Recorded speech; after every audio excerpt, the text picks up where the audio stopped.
50 was a Meech fan. Let's make it clear. 50 couldn't, everybody wanted to be a Big Meech. But you could best be clear, 50 wanted to be a Big Meech. He just wasn't able to do it. He didn't accomplish it. But I'm gonna take the same kind of money that you would get and give it to the homeless. And go shoot your yeah? Come on, all of a sudden everybody don't remember nothing. Yeah, look, let me ask you a question. How much you think it costs to kill somebody? Nobody's scared. Nobody's scared of 50, first of all. What's disturbing to me is this, is looking at the public and how the public takes what he does. And I heard a radio station guy on sports radio today, and he's like, man, that 50 boy, I pity the person who goes against him, and I pity it. I'm saying to myself, that's not the message, bro. The streets have always had their kings, and Big Meech was royalty. Walking into a room, commanding respect without saying a word, that's the power Meech wielded in his prime. Now imagine watching from the sidelines, admiring that power, craving it for yourself. That's where Benzino places 50 Cent in this explosive revelation that's rocking the hip-hop world. 50 knew about that situation with Tammy Collins and all that. Everybody did. Everybody, you know what I'm saying? He didn't give a He wanted to make money and exploit the situation. Plus, he was a fan. 50 was a Meech fan, let's make it clear, Benzino declares, pulling back the curtain on what he claims is the real 50 Cent. Not the confident mogul we see today, but a young Curtis Jackson who looked at Meech's empire with hungry eyes, dreaming of building something similar. Everybody wanted to be a Big Meech, Benzino continues. Was a Meech fan. Let's make it clear. 50 couldn't, everybody wanted to be a Big Meech. Everybody wanted to be on the block and do what Meech did. There's no question. Whether that's the right type of thinking or not, we're not gonna talk about that. But you can best be clear, 50 wanted to be a Big Meech. He just wasn't able to do it. He didn't accomplish it. But guess what, Curtis? You accomplished something being a rapper. So just take that. It wasn't in you to be a Big Meech. But you can best believe 50 wanted to be a Big Meech. He just wasn't able to do it. It's the ultimate accusation in a world where authenticity is currency, that beneath 50's kingdom of entertainment deals and business ventures lies the unfulfilled desire to have earned his stripes the way Meech did. You didn't survive. You almost didn't survive that.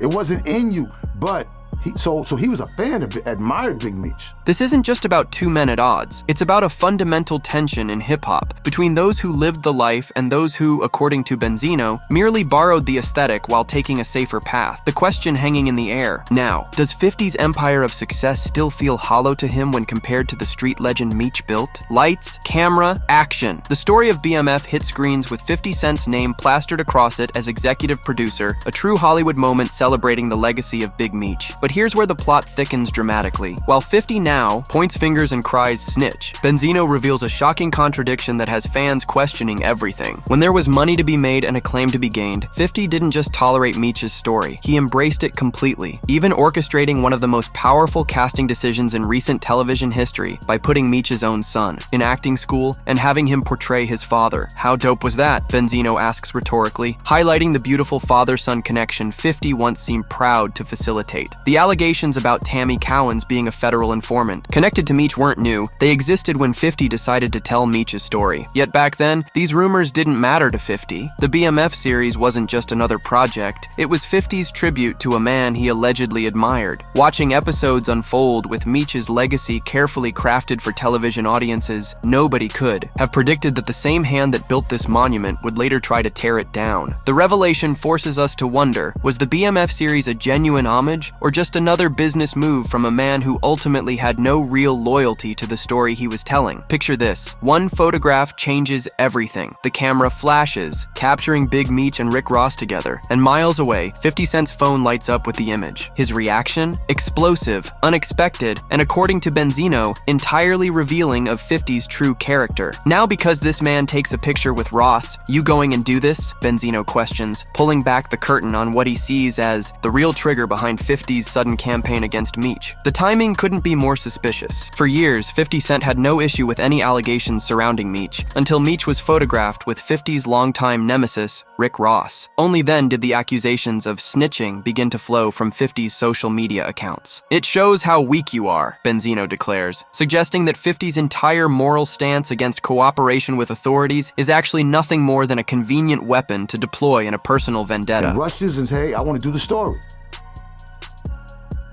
He didn't care about Tammy Cowens then, right? And got his son, put him through acting school, got his son to play it, his dad. Like, how dope was that? So he does something so amazing just to own it because of his emotional traumas. Again, mad because this took a picture or is doing business with somebody that you don't like. This is what you do? Oh no, bro. No, man, he's a man trapped in a kid's mentality. He has a man's body trapped in somebody who's probably 22, 23. That thinking that's not a man thinking. Like 50's what? 50's almost 50 now? 50 is 50, I believe. Yeah, 50's 50. So, what the is that? Like, there's so many layers of that are both and stuff, bro. 50 knew about that situation with Tammy Cowens and all that. Everybody did. Everybody, you know what I'm saying? He didn't give a He wanted to make money and exploit the situation. Plus, he was a fan. Now, because this man takes a picture with Ross, you go and do this. Number one, it's dangerous, homie, because Meech is loved. He's loved. He's loved. And number two, it shows how weak you are.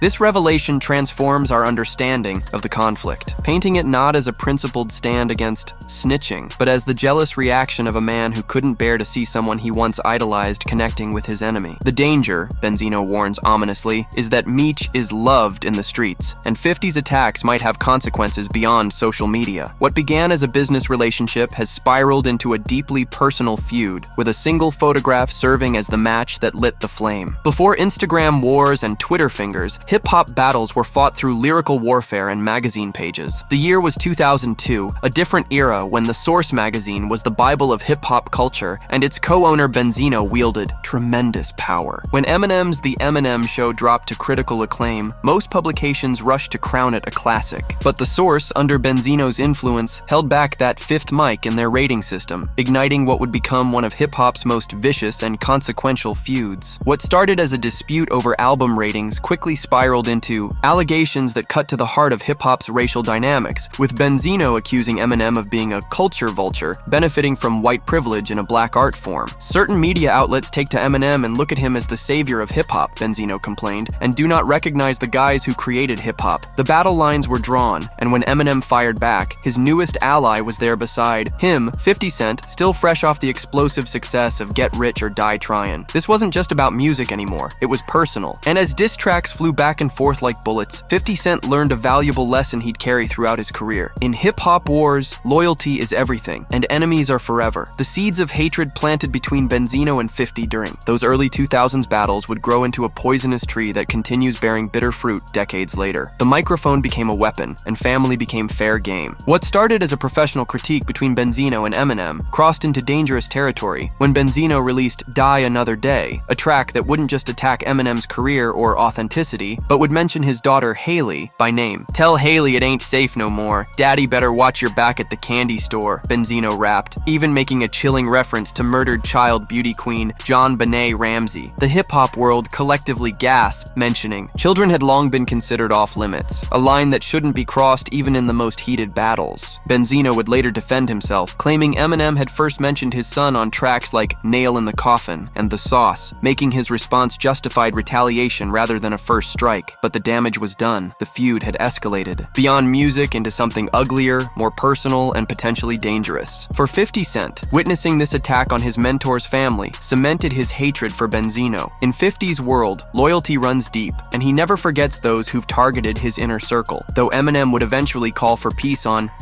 Toy Soldiers in 2005, declaring he was done with all this beef. 50 Cent carried no such white flag. Instead, he pocketed this grudge like ammunition, waiting for the perfect moment to unleash it, a moment that would come years later when Benzino's own personal life provided the perfect target for revenge. The notification pops up on phones. Across America, 50 Cent has posted something explosive again. This time, his target is Benzino, and the ammunition is a series of leaked phone calls between Benzino and trans model Shauna Brooks. "You're not looking bad," Benzino's voice can be heard saying on the recording. "I'm looking wrong because what the fuck's you doing trying a trans?" The internet erupts immediately. What should have been private conversations are now public entertainment, with 50 Cent leading the charge and adding fuel to the fire, with captions like, "Was she better than Benzino?" Shauna is sounding fire. The humiliation is calculated and complete. For Benzino, this isn't just another battle in a long-running feud. It's a deeply personal attack targeting his sexuality and private life. He desperately denies any romantic involvement with Brooks, but the damage is already spreading across social media like wildfire. What makes this attack particularly devastating is how it plays into hip-hop's complicated history with LGBTQ+ issues, with 50 Cent deliberately stoking the flames of potential homophobia and transphobia against his enemy. Through it all, 50 maintains the same smirking demeanor that's become his trademark when destroying opponents, posting, commenting, and keeping the story alive while never appearing too invested. It's trolling elevated to psychological warfare, with Benzino's reputation as the collateral damage in a battle that began decades ago and shows no signs of reaching a peaceful conclusion. "I was a millionaire back then," Benzino recalls, setting the scene of a moment frozen in time, the day a bleeding, desperate 50 Cent came running into his studio at Sony after being stabbed at the Hit Factory recording studio, blood seeping through his shirt, nowhere to go, no money for medical care. This was 50 Cent before the mansions and million-dollar deals. "I called him a car service," Benzino continues, describing how he sent 50 Cent to safety when he needed it most. "I kind of got him up out of that situation." The revelation lands like a bombshell in the ongoing feud, adding a new layer of perceived betrayal to 50's relentless attacks. For him to even play with this, Benzino says, his voice carrying the weight of a man who believes he's been repaid with treachery for an act of kindness. "If I helped you out of a situation where you was getting hands and feet put on, stabbed up, you had no money to get to the hospital, wouldn't I be cool with you after that?" The question hangs in the air, unanswered but powerful. In the street, code that both men claim to live by, helping someone in their moment of vulnerability creates a bond that shouldn't be broken. Yet here they are, decades later, with 50 Cent seemingly having forgotten, or deliberately ignored, this crucial chapter in their shared history. For viewers watching this unfold, it transforms the narrative from a simple beef between rivals to something more complex, a story about memory, gratitude, and what we owe to those who helped us before we became who we are today. The screen fills with a disturbing scene. Benzino, clearly distressed, appears to be threatening self-harm while someone frantically tries to take a knife away from him. "Stop! Stop! Please stop!" a voice begs as the chaotic footage continues, sending shockwaves through social media. Within minutes, 50 Cent has shared this deeply private moment with his millions of followers, adding a caption claiming it happened after Benzino's girlfriend Ashley Bell called the police on him for domestic violence. The internet explodes with reactions ranging from concern to mockery as the video spreads like wildfire. Hours later, a visibly composed Benzino appears on camera with an explanation that raises more questions than it answers. "That was a rehearsal for a Tubi TV movie," he insists. "My girl was helping me out. We was doing a script reading." His voice remains steady as he adds, "I would never ever put my hands on any woman. I've never done that in my life. That's for cowards." The explanation falls flat with many viewers who see it as a desperate attempt to save face after a genuine crisis was exposed. What makes this incident particularly troubling is how it blurs the lines between entertainment and someone's actual mental health struggles. While 50 Cent frames his sharing of the video as exposing Benzino's alleged domestic violence, others see it as exploiting someone at their lowest moment for social media engagement, turning potential trauma into content with no regard for the human cost. The hip-hop world watches in surprise as Benzino, despite years of being trolled mercilessly by 50 Cent, steps into the ring once more, this time to defend Jay-Z from 50's relentless attacks over Jay's association with Diddy. "That's a jealous man," Benzino declares about 50 Cent, his voice carrying the weight of someone who believes he understands his enemy's psychology perfectly. "These are insecure men. Real confident men don't do that to others." What makes this moment particularly fascinating is Benzino's shift from defending himself to defending another hip-hop mogul, suggesting an alliance of sorts against a common enemy. His analysis cuts deeper than just the current controversy, reaching back to childhood influences. Guys like 50, I don't think their father was around to give them the message of how to be a man, cause that's not manly. The statement lands like a calculated blow, targeting what Benzino perceives as the root of 50's behavior patterns. "We don't step on a man when he's down," Benzino continues, positioning himself as the defender of old-school values against 50's new school trolling tactics. It shows envy and jealousy, Ultimately, this unexpected intervention reveals something crucial about how Benzino sees this long-running feud. Not as a personal grudge, but as a battle for the soul of hip-hop culture itself, with 50 Cent representing a new generation that prioritizes viral moments over respect and integrity. Whether this defense of Jay-Z is genuine concern or strategic alliance building, it marks yet another chapter in a feud that continues to evolve in surprising ways. As the dust settles on Benzino's explosive claims about 50 Cent's jealousy toward Big Meech, viewers are left to untangle a complex web of allegations, counterclaims, and decades of bad blood. Is Benzino truly exposing 50 Cent's hidden insecurities, or is this just another calculated move in their never-ending chess game of public perception? The answer lies somewhere in the tangled history between these three men. 50 Cent, the entertainment mogul who transformed from street hustler to boardroom player; Big Meech, the legendary figure whose criminal empire became the stuff of hip-hop mythology; and Benzino, the former magazine owner fighting to maintain relevance